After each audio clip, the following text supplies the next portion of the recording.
जानते नहीं है और उनको टिकट दे दिया जाता है।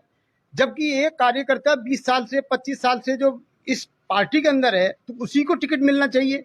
और जो मतलब इनकी गतिविधियों में हर गतिविधि में जो भाग लेता है उनको टिकट नहीं दिया जा रहा।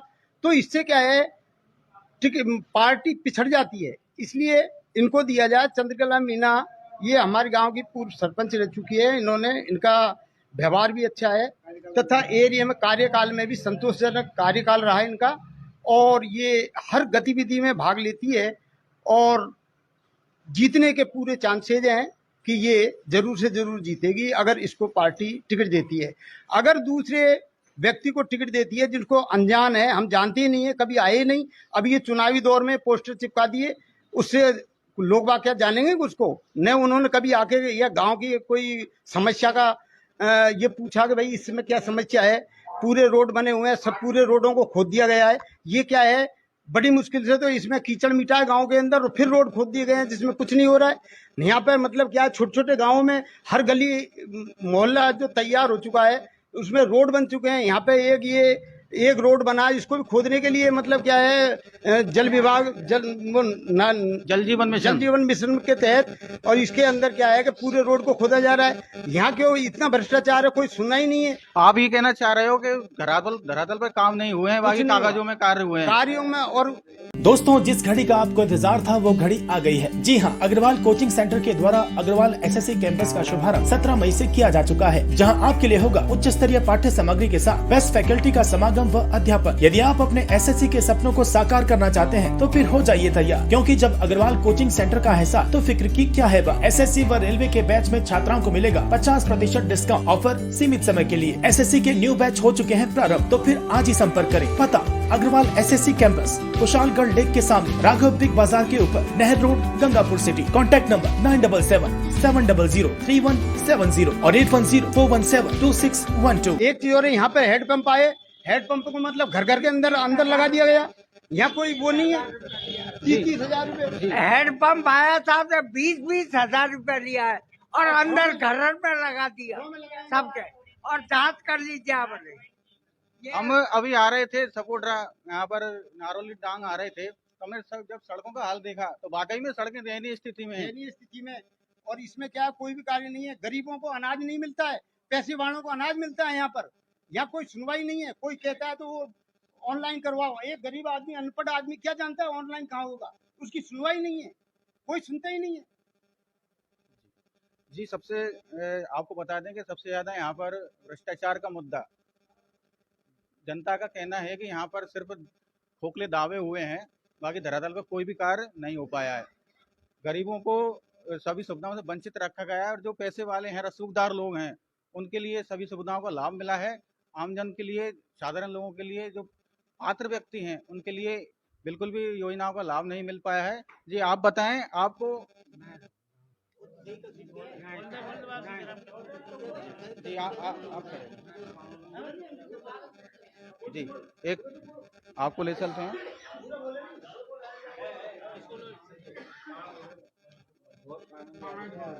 आपको पता है क्या क्या योजनाएं चल रही हैं, क्या क्या योजना का आपको लाभ मिल पाया है? हजारों योजनाएं चल रही है, कुछ भी लाभ नहीं मिल रहा है। 5 साल मिल रहा है रसोई का भी, आज उद्घाटन हो रहा है 5 साल, जबकि ये फर्स्ट में होना चाहिए था। अब खुली है, आज खुलेगी अभी, आज खुलेगी, आज खुलेगी। मतलब इतने सालों से इंदिरा रसोई और जगह संचालित हो रही थी, लेकिन यहाँ पर वंचित रखा गया। ऐसे लोग, बच्चे बाहर पड़े हैं, इनके क्या चाय बहुत कच्चा कसम सब मेरा जुआ ढहने वाली है। आपने यहाँ पर सरपंच से या किसी विधायक से, किसी जनप्रतिनिधि से यहाँ पर सुनने वाला नहीं, किसी ने नहीं सुनी है आपकी? जी, एक छोटा सा आपको बता दें, छोटा सा कस्बा नारोली डांग, यहाँ पर अगर चाह करके, छोटा सा है, विधानसभा आती है सपोर्टर, अगर बता दें कि यहाँ पर अगर विकास होने लगते तो शायद ये सूरत हाल यहाँ का कुछ और होता। बाकी हम और जानते हैं। आइए जी, आप अपना परिचय दें। ओम प्रकाश सिंगल जी, यही रहने वाला हूँ। जी, और हमारे गांव जब सबसे आगे था, जी, किसी टाइम में हमारा गांव सबसे आगे था। जी, तहसील में सबसे बड़ा कस्बा है।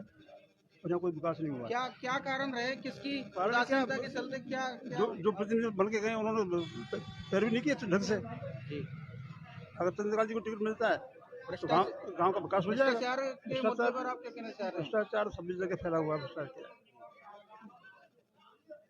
देखिए, सबसे ज्यादा भ्रष्टाचार का मुद्दा यहाँ पर छाया हुआ है। वो लोग बोल रहे हैं कि धरातल पे कुछ कार्य नहीं होते, सब कागजों में हो रहे हैं, गरीबों को, आमजन को यहाँ पर कुछ भी लाभ नहीं मिल पाएगा। एक विधानसभा जो नारौली डांग पिछड़ा हुआ कस्बा है, अगर जनप्रतिनिधि चाहते तो आज अगर इसकी सूरत हाल बदल सकते थे, लेकिन उदासीनता के चलते यहाँ पर बिल्कुल भी विकास नहीं हो पाया है। हालात जस के तस हैं। आइए और प्रबुद्ध जनों से बात करते हैं। जी, आपका परिचय? बाबूलाल गौतम, जी नारौली का रहने वाला हूँ।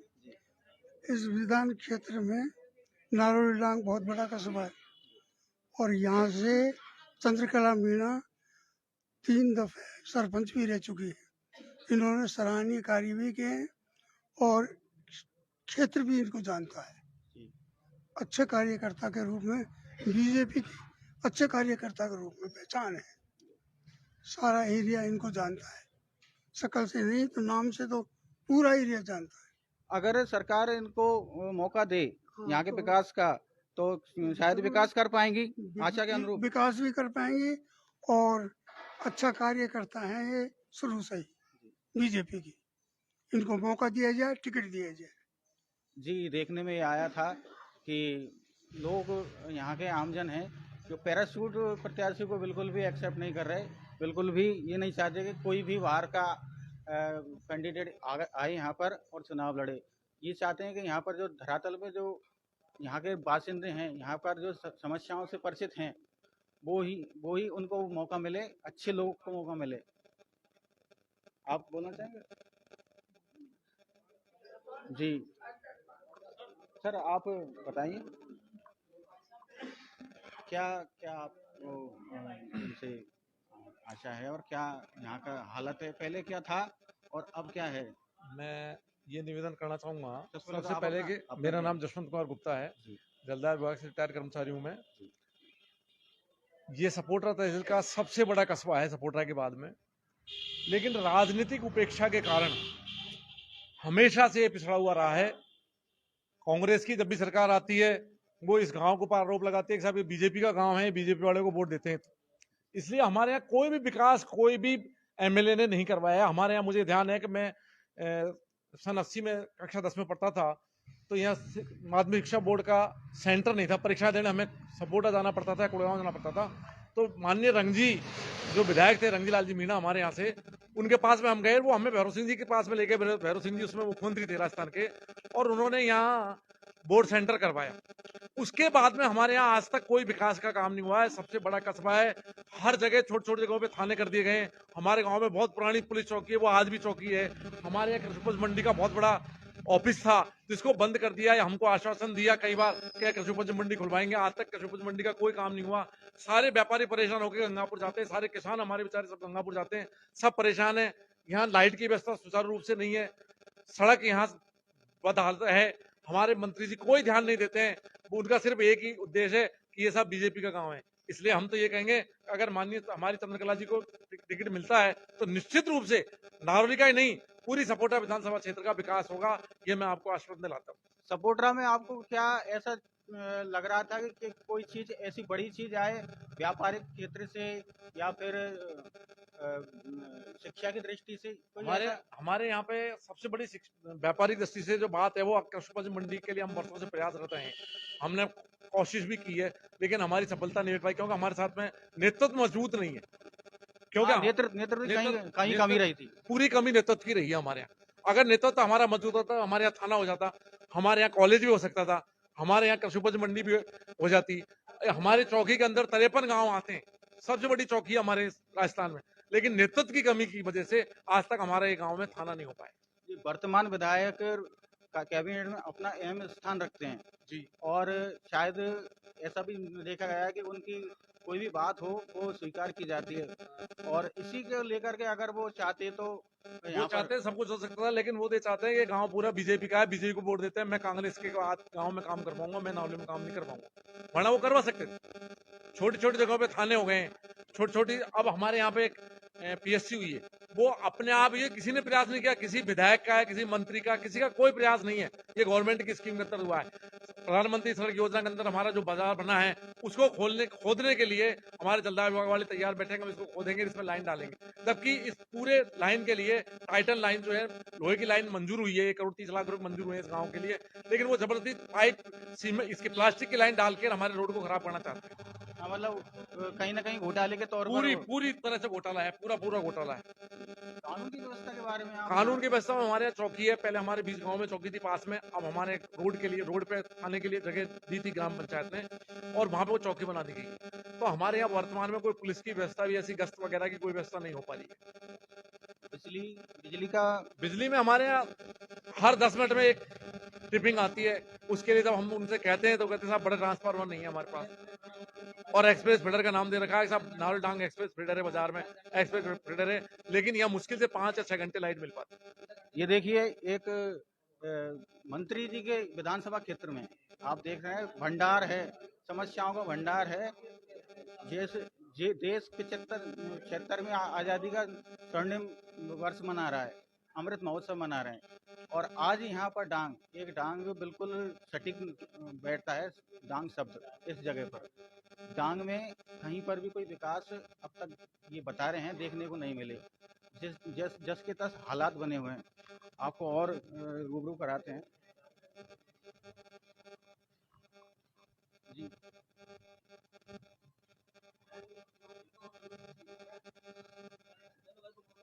अच्छा, आपका क्या नाम है? दिवकेश मीना। आपको कौन सी क्लास में पढ़ते हो आप? 9th में। यहाँ पर शिक्षा का स्तर क्या है? आपको क्या अच्छी एजुकेशन मिल पा रही है? मिल पा रही है। अच्छा, कहाँ जाते हो पढ़ने? सपोर्टर। 9th में अच्छे हालात हैं आपके स्कूल के? चलो, ये अच्छे बता रहे हैं, बहुत अच्छी बात है कि चलो शिक्षा का स्तर कहीं कहीं। जी, आपका नाम? नंदू सिंह चौहान, नारोल डांग। जी, बताइए क्या क्या कमियाँ हैं? 15 साल से तो कोई विकास नहीं है गांव में, बिल्कुल भी। राजनीति पॉइंट चलती रहती है, उछाड़ पछाड़ चलती रहती है। कांग्रेस समझते हैं कि कांग्रेस ही है जहाँ काम होता है, बीजेपी का जहाँ काम नहीं होता है। सुविधाओं के नाम पर है, सुविधाओं के नाम पर कैसा है कस्बा? सुविधाओं के नाम पे कस्बा है तो हर पार पूरा ही कब्जा है, पर कांग्रेस ही बताते हैं, जबकि बीजेपी का है। कांग्रेस हो चाहे बीजेपी हो, काम तो मंत्री जी को करना चाहिए, पर वहाँ सरकार उनकी है तो वो काम नहीं कराते हैं, इसलिए नारौली एरिया पिछड़ा हुआ है। आपको बात बताऊं, और चंद्रकला जी है, 30 साल से कार्यकर्ता है आपके बीजेपी में, तो इनको ही टिकट दिया जाए जिससे गांव का सपोर्ट तहसील का विकास हो।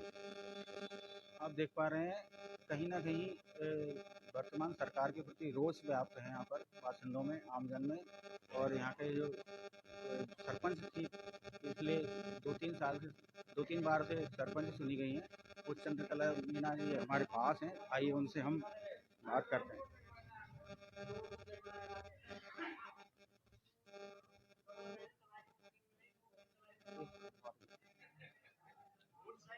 चंद्रकला जी, आपका स्वागत है हमारे चैनल में। चंद्रकला जी, हमने अभी इतने लोगों से संवाद किया था, काफ़ी समस्याएं बता रहे थे, वाकई में समस्याएं हमने भी देखी हैं। हम आ रहे थे तो रोड खुदी हुई है, और आप बताइए क्या क्या यहाँ पर आगामी हो सकता था और क्या पिछले हो सकता था, क्या होना चाहिए था, क्या नहीं हुआ? काम तो सभी हो जाना चाहिए, अगर करने वाला होता। उन्होंने किया ही नहीं हमारे गांव में काम, क्योंकि हमको तो वो हमेशा पिछड़ा हुआ या बीजेपी के मानते हुए हमारे गांव में कभी आते हैं तो हम बाजार में तो कोई सलाह मशवरा करते नहीं है। उनके गिने छोटे 2-4 आदमी है, उनसे ही बात करते हैं, और कभी विकास का तो कोई मतलब ही नहीं है। आप जो सरपंच रही थी, आपका कार्यकाल कैसा रहा था? क्या क्या आपने यहाँ पर विकास कार्य करवाए थे? मैं 95 में 2000 तक सरपंच रही थी, तो मैंने जो सीनियर स्कूल है उसमें 4 हॉल बनवाए थे। 2005 में 2095 में 2000 तक 4 हॉल तो उसमें बनवाए थे सीनियर स्कूल में, और मैंने पूरी बिल्डिंग गर्ल स्कूल की बनवाई थी। उसको 10वीं करवाया, 12वीं कराया गांव के सहयोग से। और मंडी मैंने बनवाई थी माली बाबान की, हमारी जो मंडी है। और मैंने मंडी का प्रस्ताव भी भिजवाया था, कृषि मंडी का। वो पास तो हो गया, लेकिन वो गांव के थोड़ा सा टेंशन की वजह से मैंने प्रस्ताव दिया था इधर का, तो हमारे बाजार वाले नहीं माने, तो वो थोड़ा सा कैंसिल हो गया, नहीं बन पाया हमारे गांव में। जबकि हमारे व्यापारी की दृष्टि से बहुत ज़्यादा गांव में व्यापारी, क्षेत्र का सबसे ज़्यादा व्यापारी हमारे गांव के अंदर है, मतलब। और सबसे ज़्यादा वोटर हमारे सपोर्टर दूसरा नंबर का शहर आता है हमारे नारौली डांग। और इसमें 2 बार मैं सरपंच रही हूँ, और मेरे से जितना बना है मैंने काफ़ी काम करने की कोशिश की। उस टाइम पैसे कम आते थे। आप भाजपा की मंडल अध्यक्ष रही हैं यहाँ पर, और वर्तमान में भी हैं, और आप यहाँ के लोकल हैं। विधानसभा सपोर्टरा से आप अच्छी भली भांति परिचित हैं। क्या क्या यहाँ समस्याएं रहती हैं, और क्या क्या, तो आगामी आपकी क्या विजन रहेगा, क्या आपकी विशेषताएं रहेगी? मैं तो यही कहना चाहूँगी कि भाई अगर मुझे पार्टी मौका देगी तो मैं तो मतलब विकास की दृष्टि से ही मैं राजनीति में रह रही हूँ और राजनीति करना चाहती हूँ। मुझे कोई और लालच लोभ नहीं है बिल्कुल भी। मैं विकास करना चाहती हूँ। मैं पब्लिक को मतलब हर एमएलए बने, हर इंसान एमएलए कहलाए, मैं इस तरह का राज लाना चाहती हूँ। मेरी अलग सोच है, इस तरह की कोई सोच नहीं है मेरी कि मैं मेरा घर बना लूँ या मुझे कोई बहुत बड़ा वो करना है। मुझे तो बिल्कुल हर गांव का आदमी एमएलए होना चाहिए, हर क्षेत्र का आदमी एमएलए होना चाहिए, हर समाज का आदमी खुश रहना चाहिए। मैं यही चाहती हूँ। बिजली, पानी और चिकित्सा के क्षेत्र में आप इस विधानसभा को क्या बड़ा उपहार देना चाह रही हैं, और आपको मौका मिलेगा तो? मैं बिजली पानी के लिए बहुत मतलब ज़्यादा से ज़्यादा काम करने की कोशिश करूँगी। बिजली पैन, पानी पैन, शिक्षा के उसमें दृष्टि से, रोडों की दृष्टि से, सब में मैं काम करना चाहती हूँ। मुझे विकास का सबसे ज़्यादा जुनून है कि क्षेत्र में विकास होना चाहिए। 15 साल पिछड़ गया है ये देश हमारा, मतलब क्षेत्र, तो मैं इसको आगे बढ़ाना चाहती हूँ। मेरी ये सोच और कुछ नहीं है।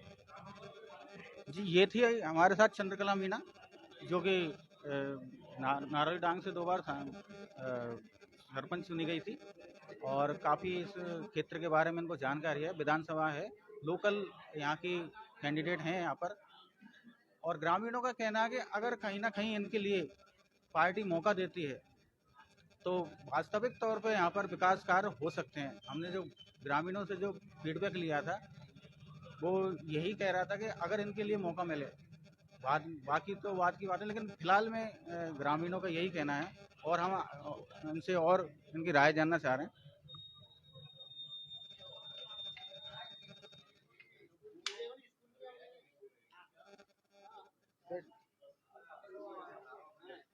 जी बताएं। अरे हमारे यहाँ हायर सेकेंडरी स्कूल है और इंग्लिश मीडियम हो गया, और इंग्लिश पढ़ा वाला कोई मास्टर नहीं है, और 9 दिन हो गए जो छोरा बिल्कुल कमजोर है, और मातृ निकल इन मारिया दूसरा स्कूल में। ये थोड़ा निवेदन यह है कि मतलब कहते मास्टर आ जाए, मतलब पढ़ा वाला है 100,000 स्कूल चल सके, और नहीं मास्टर को भी बंद कर, छोरा को कहीं आगे भिजवा। आपका कहना है कि अगर इंग्लिश मीडियम स्कूल बना दिया तो इंग्लिश कम से कम पढ़ाएं, लेकिन वहाँ पर मास्टर ही नहीं है तो पढ़ा कौन था? मास्टर ही नहीं है। टीचरों के अभाव के कारण एक नाम तो रख दिया इंग्लिश स्कूल, लेकिन इंग्लिश स्कूल में इंग्लिश के टीचर का ना होना बहुत बड़ी एक मजाक है यहाँ पर। और आप देख सकते हैं कितने प्रबुद्ध गांव के लोग हैं यहाँ पर, और सबकी यही राय है कि यहाँ पर विकास होना चाहिए। पार्टी कोई भी हो, कैंडिडेट कोई भी हो, लेकिन होना चाहिए लोकल। यहाँ पर जो हमने लिया था चंद्रकला मीणा जी की सब बोल रहे थे कि उन्होंने पहले भी सरपंच होने के समय पर विकास कराए हैं, और अब अगर इनको पार्टी अगर विश्वास जता करके अगर इनको दावेदार प्रस्तुत करती है तो शायद विधानसभा का कुछ विकास हो सके। अब आपके शहर गंगापुर सिटी में चिकित्सा के क्षेत्र में नए आयाम, नए भव्य स्वरूप में आया है वर्धमान मल्टी स्पेशलिटी हॉस्पिटल, जिसमें सभी प्रकार की बीमारियों का एक ही छत के नीचे अत्याधुनिक तकनीक से चिकित्सा सुविधा उपलब्ध, जिनमें जनरल मेडिसिन, सर्जरी, गायनिक, शिशु रोग, हड्डी रोग, यूरोलॉजी, दंत रोग चिकित्सा सुविधा उपलब्ध, विशेषज्ञ डॉक्टर्स की टीम, अत्याधुनिक लैब व सभी प्रकार की जांच सुविधा उपलब्ध, सभी प्रकार की योजनाएं जैसे मुख्यमंत्री चिरंजीवी, RGHS की सुविधा उपलब्ध। वर्धमान हॉस्पिटल का वादा, हर व्यक्ति को निरोगी बनाना। आज ही संपर्क करें Vardhman multi speciality hospital, Jaipur road, Gangapur city. Contact number 8302906531 और 7463294752।